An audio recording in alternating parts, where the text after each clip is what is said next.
Hello and welcome to the second episode of the Legacy Football Podcast. My name is Alex. I am not only your host, but also the founder of Legacy Football.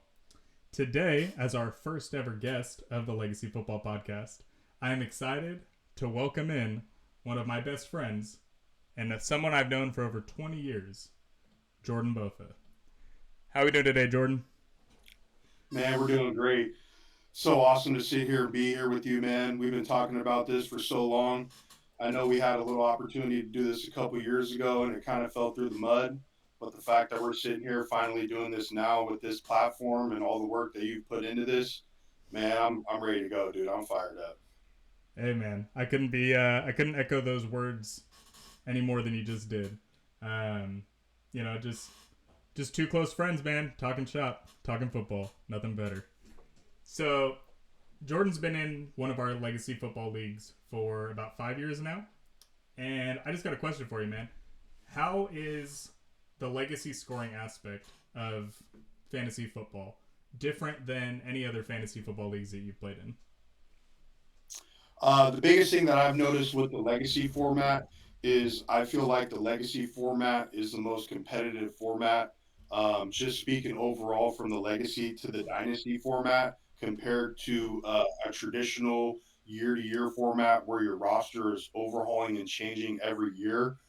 It really forces you to have to be accountable for every single person on your roster. Your roster management has to be elite from week to week. It really forces you to have to coach and be a true GM, and it adds an element to the fantasy that truly makes it a week to week competitive thing. Yeah, totally. I mean, legacy scoring. What I really enjoy about it is it adds a second layer of depth to a game that we all love. You know, what you do on a weekly basis obviously counts towards your wins and your opportunity to make the playoffs. But when you start tracking your career metrics and having the bragging rights of oh, I'm ahead of you in the legacy standings, bro. You're 15 points behind me. It really just speaks to the consistency that you've had over the course of your career in a legacy league, as well as just bragging rights. Yeah, I mean, because one of the things is one of the things we talk about as coaches or in football in general, right? Is there's a game within a game, and legacy, right, forces you to play a game within a game, right? Not only are you not playing the traditional for, not only are you playing the format that you have to where you're in your week to week competition, but like you said, you're also playing a game within that game with your legacy format that's going to create long term success for you based off the success that you create off your legacy platform. Definitely. Couldn't agree with you more on that. So you actually touched on something that I would love to kind of get a little more in depth on. Your football background. I know I could probably say it for you, but I would love to hear it firsthand. Because you mentioned coaching.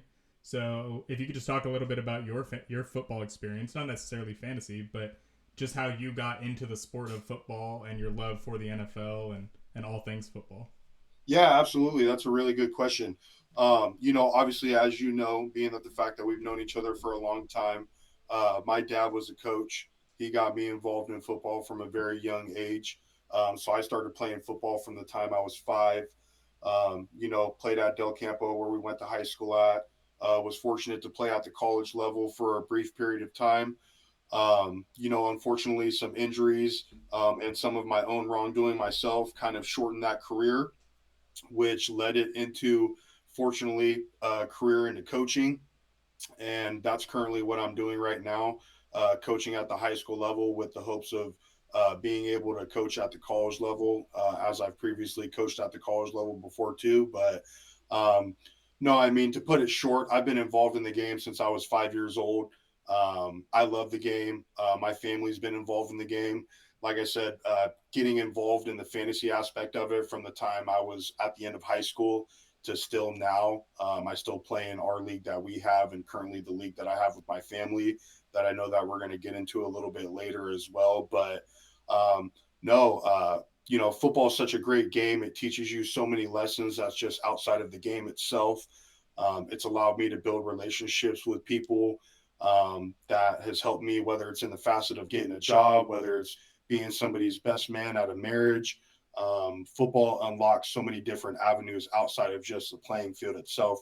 I mean, look at me and you right now. We're sitting here with this amazing format, being able to talk about a game. You know what I mean? So it's football can do so many wonders, and like I said, I'm a fortunate living testament to that, and so many people are as well. Yeah, totally, man. I mean, sports is the great unifier. You know, Yeah, I think everybody, it doesn't matter what race you are, what your background is, whether you're wealthy or you're poor, either way, sports in general, it teaches you teamwork, it teaches you to love one another, and it teaches you to come together for a common goal. And I think that those are all things that we should as human beings strive for. You know, fuck the hate. You know, just love each other and work together. So, you know, that's just I don't know. Not trying to get philosophical or nothing on it, but you know, no, that's just a man. little bit about it. There's a reason why Jackie Moon and Semi Pro said ELE. Everybody love everybody. Yeah. Hey, bro, you gotta love the Tropic Thunders, man. So tell me a little bit about that family league that you were talking about. Is that the first fantasy football league that you ever were a part of? Yes. So that was the first league that I got involved in.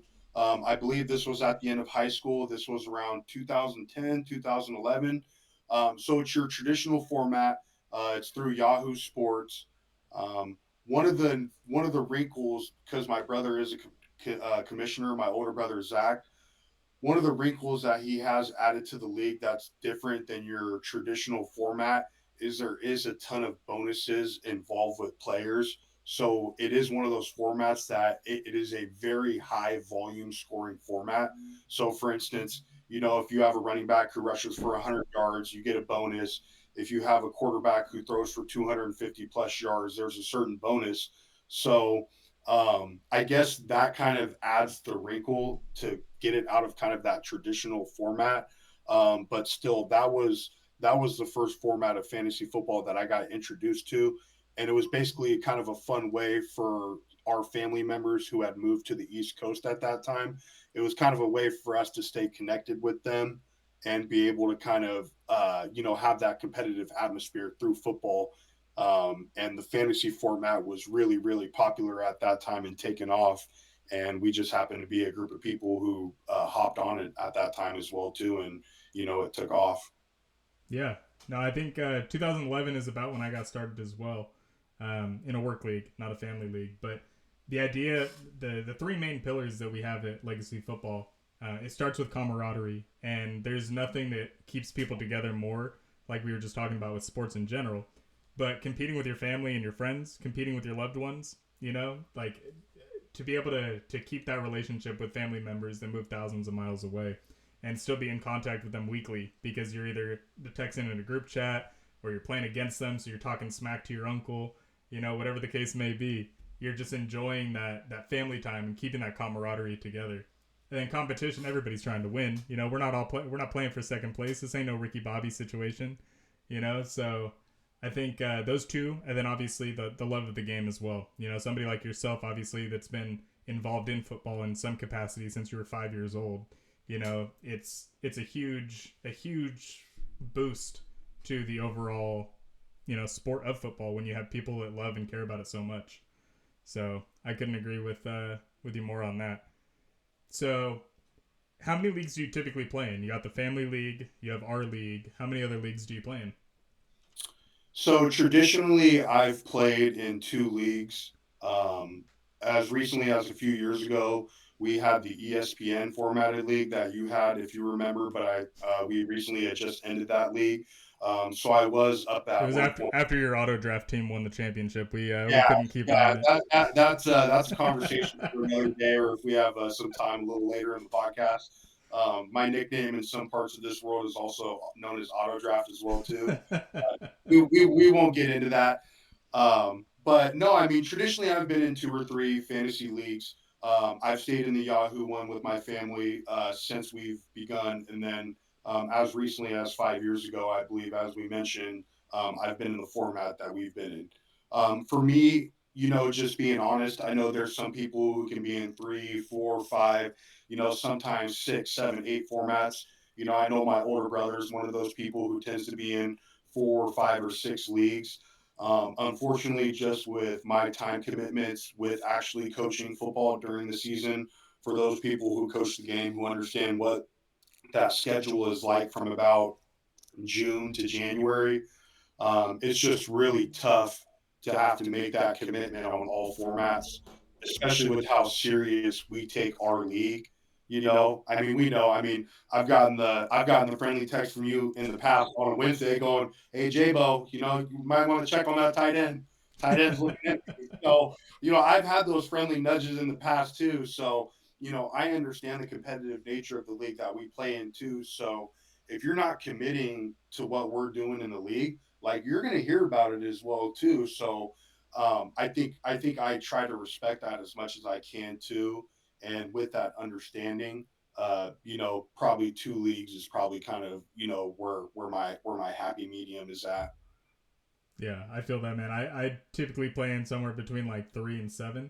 So I wish I could play in less. It's one of those things that I just enjoy drafting so much, man. So like I'll turn a mock draft into a real draft just to play around and see, and then I'll end up keeping the team. But it is such a time commitment. It's one of those things that if you have one league, super easy because you're never competing against another guy that you have on your roster. The more leagues you have, the more often that you're like, all right, well, I need him to score between 13 points and 17 points because if he has more than 17, I lose, and if he has less than 13, I lose. So you're kind of competing against your own players and hoping that they don't have great games, but they have really solid games. So it's not as much fun when you have guys you're competing against that you're also starting in another league. Yeah, and that's a good point too, right? Because when you have so many leagues, there's only so many players to go around. So, you bring up a really good point in the fact that if you find yourself having four, five, six, seven fantasy teams, the likelihood of you needing success from an elite receiver in one league, you're going to need that guy's demise in another league because there's the likelihood of you potentially facing that guy in another league because you have four, five, six, seven leagues that you're competitive in. You find yourself in this whirlwind and mix of emotions when you're watching games on Thursday, Friday, Saturday, Sunday, depending on what point it is in the season, because your rosters are so all over the place because you're involved in so many leagues. Yeah, and I don't know how you feel about it, but if I'm in multiple leagues, I typically don't go after the same guys because it's kind of one of those things where you want to diversify your assets more so than just keep heavily investing in one. Obviously there's guys that I truly believe in, so no matter how many leagues I play in, I'll try to get those guys in all of them. You Yeah, you can never have too many leagues where you have Christian McCaffrey or Justin Jefferson. But never it's thought one about that. yeah, it would be a good problem to have, that's for sure. But at the same point, you're never going to draft the same teams just because of how ADPs work and how other people in your league view guys. But Yeah. yeah, you're constantly competing against yourself and you're cutting your nose to spite your face almost. So okay, so tell me a little bit about give me an example of your first NFL memory. Like what really obviously you played football growing up and obviously you had a family that was big into football. But what was the first memory in the NFL that you can think of and how has it really shaped your passion for the game of football? So, believe it or not, I think I've told this story to certain people in the past, but for anybody that knows me, my older brother Zach, especially when we were younger, we were very competitive, and we were always trying to one up each other, and we were always trying to prove each other wrong. So I can remember an early memory when we were at a family event, and me and my older brother were watching a football game, and the Denver Broncos were playing the Tampa Bay Buccaneers. And you're gonna, and I know you're laughing right now because obviously you would eventually come to find out if you know my family, my brother is a Broncos fan, and then I ended up falling in love with Tampa Bay. Well, me and my brother were rough playing outside in the backyard, and my dad and mom got to a certain point where they couldn't keep us in check outside, so they brought us inside, and they literally made us sit in front of the TV, and they said, don't leave from the TV and watch this football game." So me and my brother, being that the fact that we're always competing against each other, my brother was like, "I like the Broncos." I was like, "Okay, well, I like the Bucks."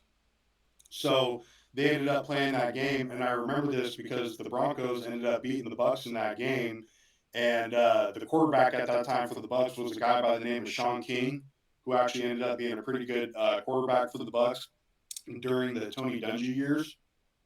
So that, I mean, that is honestly, in that weird way, that is my first football memory. And then from that point on, me and my brother's love for football literally came out of a competitive me versus you type thing and out of spite.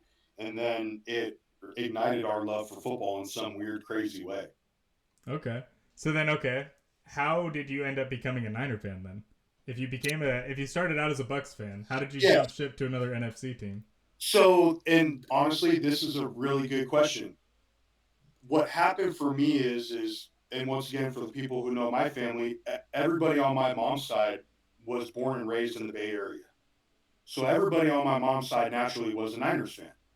My mom grew up, for people who are familiar with the Bay Area, my mom grew up in the Hillsborough Burlingame area, and she worked at a little restaurant which wasn't too far from Candlestick Park.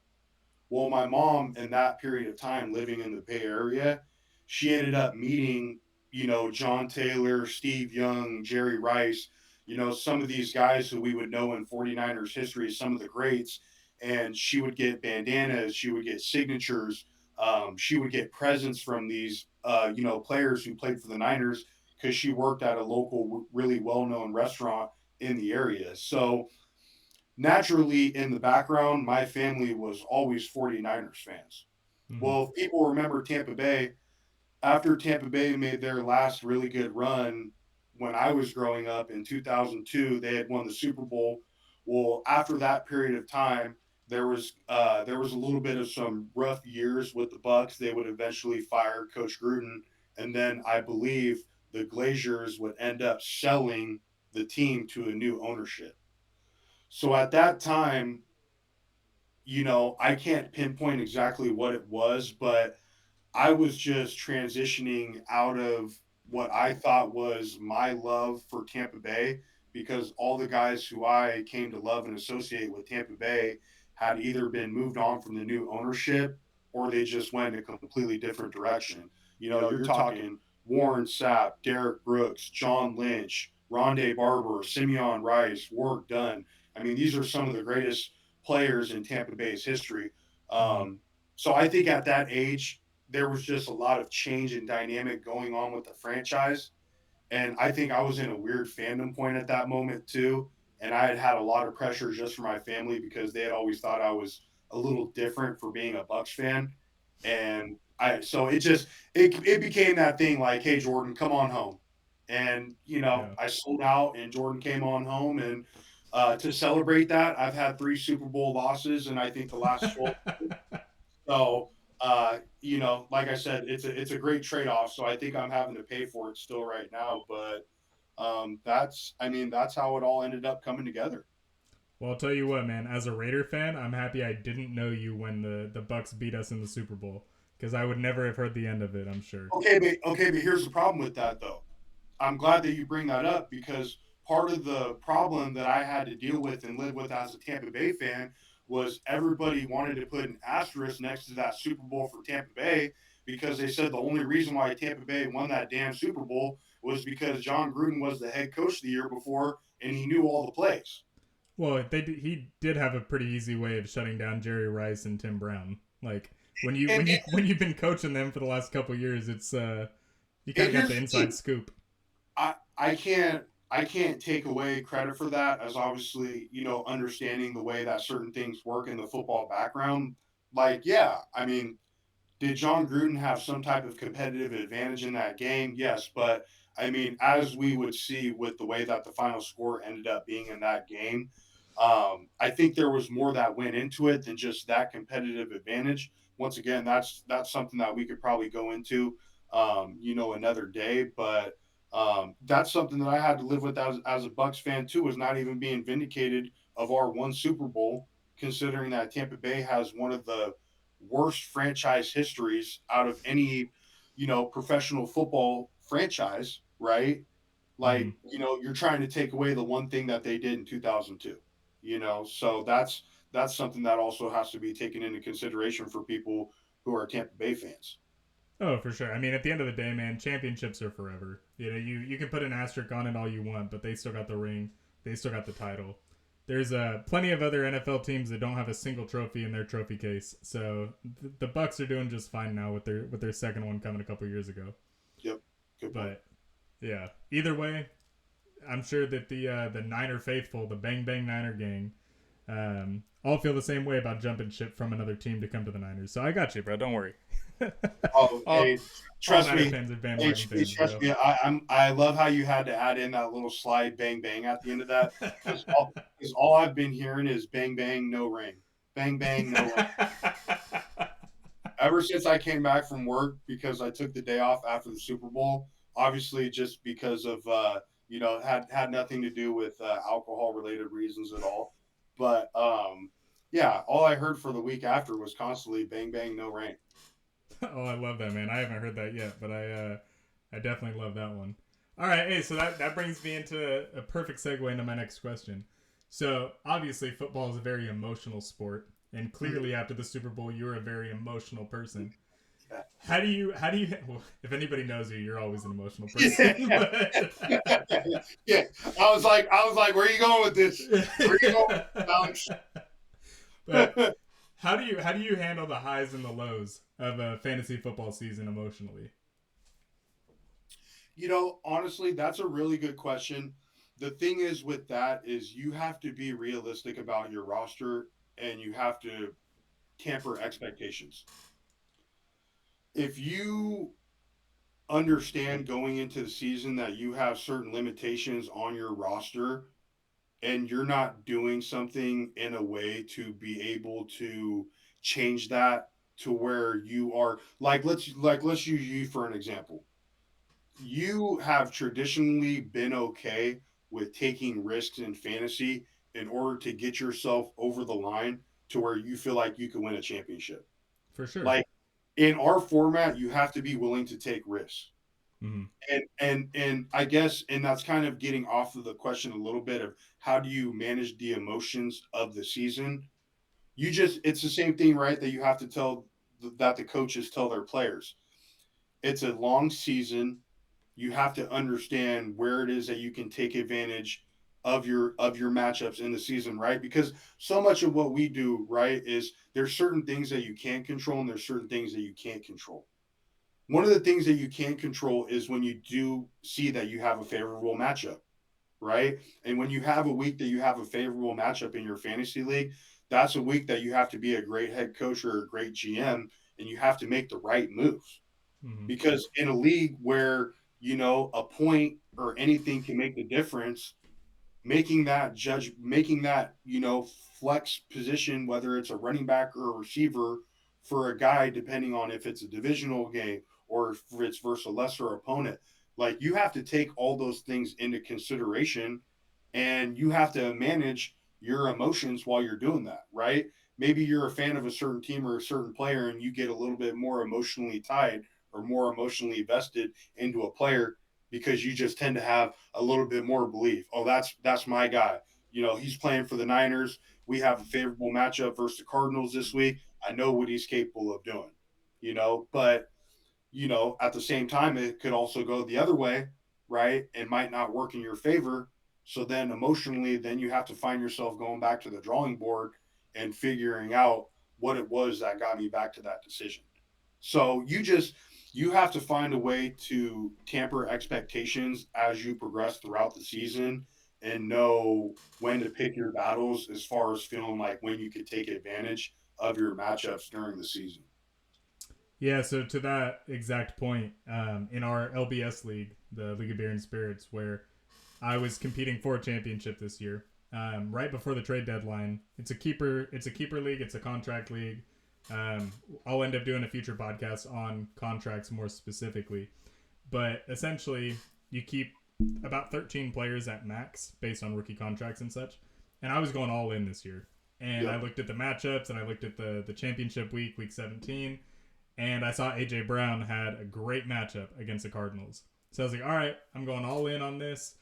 We're gonna go in and we're gonna trade whatever we have to get AJ Brown. That should put my team over the top. and I gave up a massive, massive haul because Taylor didn't want to make the trade. And it didn't end up working out for me. AJ Brown had like 5 points, and I lost by 50 in the title game. So, the highs and lows that you're talking about, looking at the matchups, like it's obviously a great opportunity to look at those matchups, but sometimes it doesn't matter what you would have done. It's the Well, highs are going and to be the highs, and the lows are going to be the lows. let's look at it from another perspective too, right?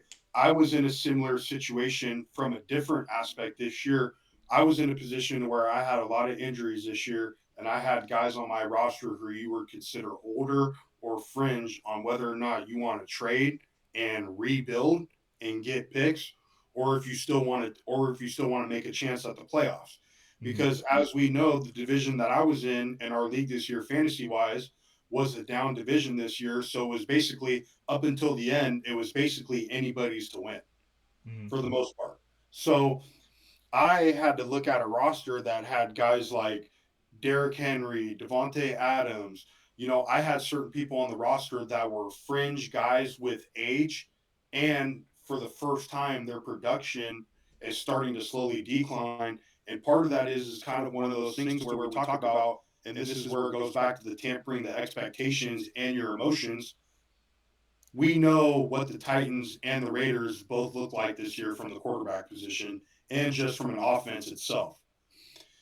For Devontae Adams and for Derrick Henry to even still have the production that they had this past year with what they had to deal with, right? So I was at a point to where I was thinking about making a decision and moving those guys, right? What I ended up doing is I ended up keeping those guys. And really, up until the last week or second to last week of the season, I had a chance to get into the playoffs. Now, it didn't end up working out. And for me, I look at it going into this year now, I look at it as now being a positive because look at what's happened.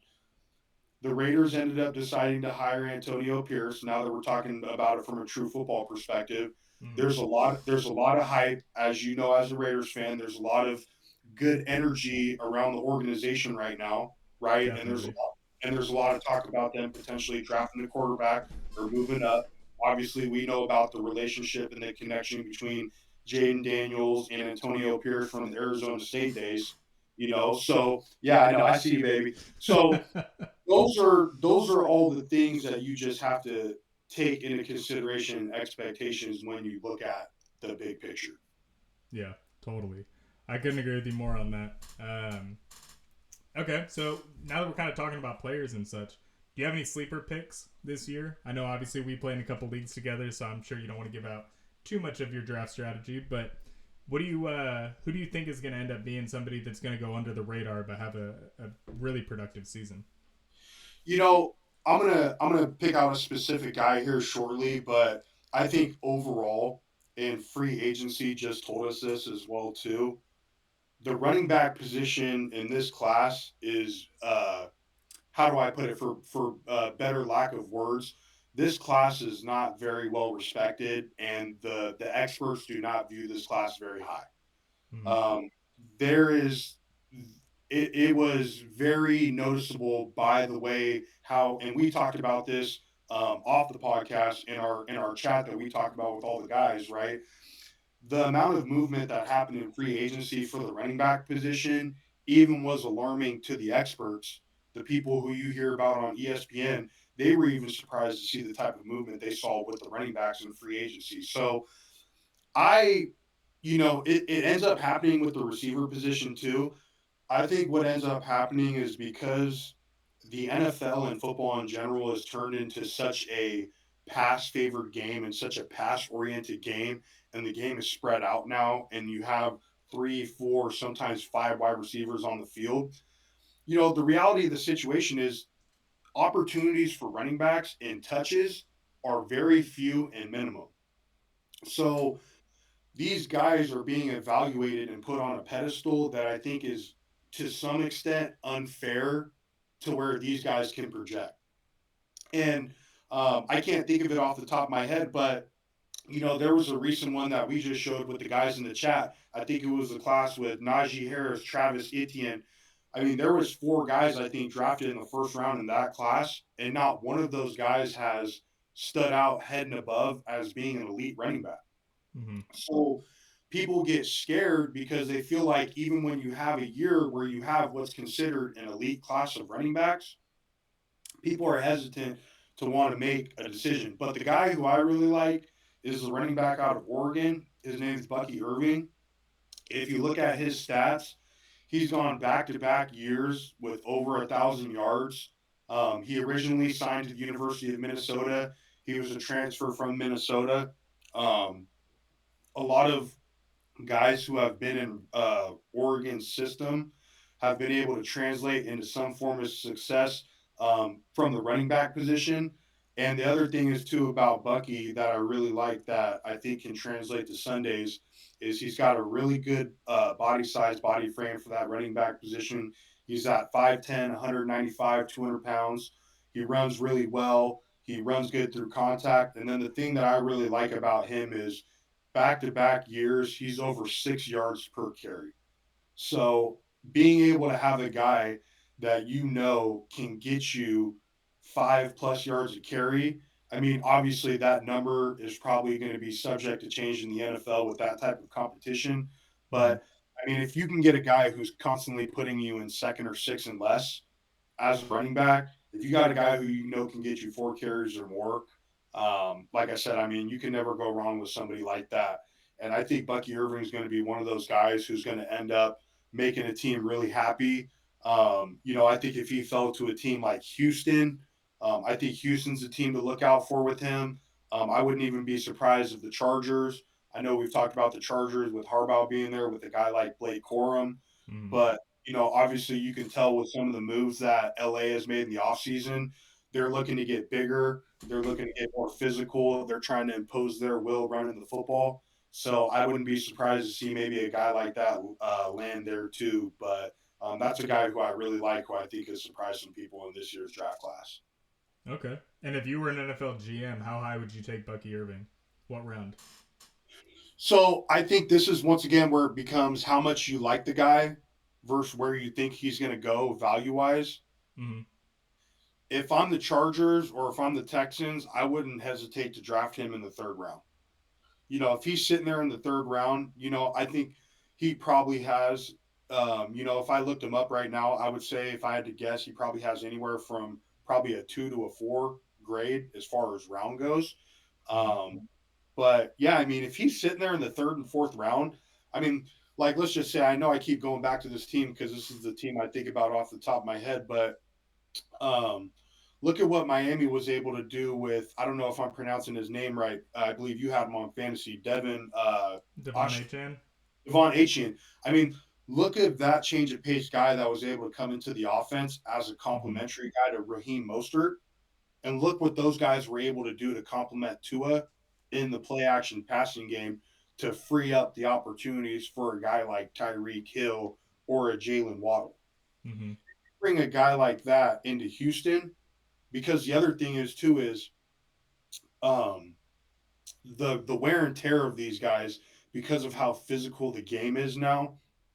These guys take hits now that are just at a certain level that is just unprecedented. They equate a collision in the NFL to a mini car crash. Mm-hmm. So just recently, the Texans. I can't remember. I think the Texans just made a signing in free agency too at the running back position. I can't remember who it was. I think it was Joe Mixon They that traded signed. for Joe Mixon, yeah. Yeah. So you have a more experienced veteran guy like Joe Mixon in there, right? Mm-hmm. With what it is that you have with the offense, you bring in a guy like that in the third or fourth round, like a Bucky Irving. I think that's just a great guy to complement with what it is that you already have on the offense. So, if you're a team like that who finds yourself in the third or fourth round, and you need a running back, and you're one of those teams, I would not hesitate to take a chance on a guy like that. Yeah, and I kind of think the new coaching staff in Houston doesn't really like Damian Pierce that much. I kind of feel like he's going to be the ostracized running back. I mean, they were using Devin Singletary late last year, so now that Singletary's gone and Mixon's in, I would imagine that they're probably looking to upgrade that backup RB spot. Yeah, which is so funny about that because if I remember correctly, if it was the beginning of last year, I could have swore that the Texans or the league was super high on Pierce because of the way he ran the football. And he was kind of one of the few bright, shining moments or people on Mm-hmm. that team that was struggling for long periods of time. So, and I know he kind of had some issues at a certain point with production at Florida as well too, and there were some questions with him coming into the league, but that one's a little bit surprising to me. I figured, D'Amico Ryans has kind of been one of those guys who's been able to come in and he's done a great job of developing, players. And, even though I know necessarily he's not an offensive guy, it's surprising to me that a guy like Damian Pierce wouldn't be able to work out with that organization. But, obviously time would tell. Obviously with a good offseason, something like that could change. But yeah, I'm curious to see how that plays out. Yeah, it'll be interesting, man. We still got the draft ahead of us next month. Looking forward to everything that obviously is happening in the future, and we'll see how it all shakes out pretty soon. All right, Jordan, I got one more question for you, my man. Who is your favorite NFL player of all time, and have you ever had them on your fantasy team? Mm. So this player was never on my fantasy team. This player is considered he's considered to play a position that is considered the last of a dying breed. He wore a neck roll. He was a monster, and he played for the Tampa Bay Buccaneers, and his name was Mike Allstott. Yep. Number 40, the A Train, as he was known in Tampa Bay. Mike Allstott was probably my favorite player if I had to go with one singular person, and if I had to give a quick shout out to two other guys, just because I have to, because I'm a defensive guy by heart, it would be Derek Brooks, middle linebacker, Hall of Famer for the Tampa Bay Buccaneers, and then hard hitting safety for the Indianapolis Colts by the name of Bob Sanders. So those would be the three guys that would come off the top of my head first when I think of guys. But just going back to Mike Allstott, Mike Allstott was kind of one of those guys who was the last of his generation as far as what he did. He was a true goal line running back. He was a guy who was a short yardage guy. He didn't wear gloves. He wore that old school neck roll. He was that type of guy who you look like you didn't want to get caught in a dark alley with. But when you hear the guy talk outside of the football field, just the most humble, well mannered, respected person. But he made me, as somebody who was young growing up playing the running back position, and I was kind of somebody who was looked at who wasn't fast enough and athletic enough to play running back. So if I'm being honest, I played fullback growing up a lot more than running back. He was kind of that guy who I looked up to where I was like, okay, fullbacks can get the ball. Like fullbacks can run the ball, they can run hard, they can make a name for themselves, and they can be very productive. And like I said, obviously I was a Tampa Bay fan growing up. So being that the fact that, I got to watch him during the prime of his years. And the thing about it is too, is I got to watch him lead for Warwick Dunn, who also happened to be a very, very good player in the NFL and was very productive as well too. But yeah, man, Mike Allstott would probably have to take the cake for me. Seeing the things he was doing, I was actually just watching a viral clip of him on Twitter a couple weeks ago, and there was a play where it was third and short, and they were playing against the Redskins, and I think it literally took 9 out of 11 players to get him down because everybody tried to tackle him at a certain point and they couldn't get him down. Like Yeah, he almost was like the beast mode run. Yes, yes, exactly. He was a less athletic, different, however we want to put it, versus Mark Johnson. Yeah, Oh man. Well, yeah, I think we should end it on that one then, yeah. because I don't have anything to add to that last comment for sure. Uh, but no, Mike Allstott. I mean, that's a. There's not a whole lot of fullbacks that you can really put in like the household name category. You got him as a Raider fan. I would say Marcel Reese, and then Kyle Juszczyk right now. Outside of that, the fullback is like you said a dying breed, but there hasn't been that many of them in the NFL that have really made that kind of an impact on their teams. Yeah, and actually, somebody was bringing up this point to me the other day, speaking about Kyle Juszczyk. Kyle Juszczyk is an unfortunate person of the way that the voters have changed the All Pro because they took out the fullback in the All Pro voting.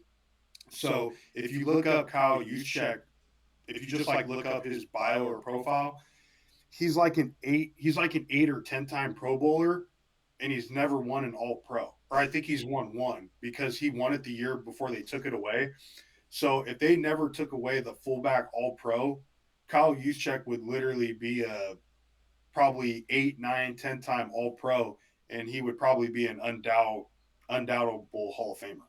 Yeah, he'd have a resume looking like Aaron Donald's if that's the case. Oh my goodness, I know, man. Shout out to Aaron Donald.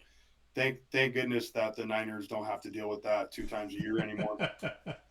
Yeah, he was a one man wrecking crew, man. That's when you have to put 3 or 4 guys to defend one inside lineman, it's wild. It's like that meme of Calvin Johnson getting double teamed on the line of scrimmage. Like Oh yeah, there's not a whole lot of guys that you have to give that much attention to on either offense or defense. So yeah. just praise One of them the for being able to do that. one of the things that I need to do a better job as a fan, and one of the things that I haven't really taken into consideration is we have gotten the opportunity to watch some of the greatest sportsmen in their primes do what they do. Mm-hmm. Like we got to watch Aaron Donald, we got to watch Calvin Johnson, Peyton Manning, Drew Breeses, the Tom Brady's of the world. Like even right now, because and I know this isn't a basketball podcast, but like LeBron James, we 40,000 watched points. we watch this guy night in, night out, and we take this man for granted. Like I was thinking about this, right? Because talking about a personal thing, Thomas was giving all of us shit because he was trying to ask us to go to the Lakers game, and nobody was responding. And like I thought about it because obviously I had class and I had stuff going on that night, but like I thought about it when people were at the game, and I was like, dude, you don't know how many more chances you're gonna get to be able to see this one of the greatest in person.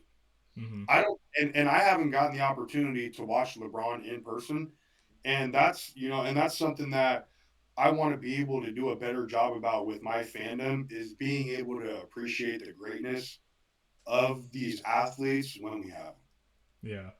I was very fortunate for my 21st birthday. My sister had bought me tickets to go to the Raiders Broncos game when Peyton Manning was on the team. Mm. And I got to see Peyton Manning live and he throw his record-breaking touchdown pass for, single most in a season. So very bittersweet to see some of these all-time guys. But it's always cool to be able to look back and say that I got to see Peyton Manning live because that's arguably talent wise a top 3 quarterback of all time. He doesn't have the resume of a Tom Brady or a Pat Mahomes at this point. I mean, Pat Mahomes is going to blow him out of the water, but one of those guys that you can definitely say is a Mount Rushmore type of player. LeBron, Tom Brady, Peyton Manning, Pat Mahomes now. As much fun as it is to see them, you don't want to see them against your team. So maybe go out of state or out of city to go see them play somewhere else. But yeah, no, I don't disagree one bit that we definitely take some of these athletes for granted. All right, Jordan, I think that'll wrap us up on the pod. For all of you guys listening today, I want to say thank you very much for taking the time to watch. You can subscribe to our podcast at YouTube at Draft Your Legacy or on Twitter at Draft Your Legacy. My personal Twitter handle is on the screen, as well as Jordan's, Coach J_Bo21. Jordan, you got anything else that you wanna tell the podcast listeners? No, I just really appreciate you guys for taking the time to listen to us. Go ahead and give us a share. Send this out to everybody that you guys know of who would take an interest in listening to what we do. I promise it will be worth your guys' time. And really, guys, this is just the start of something special. So I promise if you guys tune in, you guys will be in for a wild ride. Yeah, and we will definitely be having you back on the pod eventually once we start doing more actual analysis and everything. For the first couple podcasts, I want to kind of get to know the people that have been a part of this since the very beginning, and the people that are helping try to promote something that we think is going to be groundbreaking in the fantasy space. So once again, Jordan, I want to say thank you for joining the podcast today, and we will definitely be talking to you soon.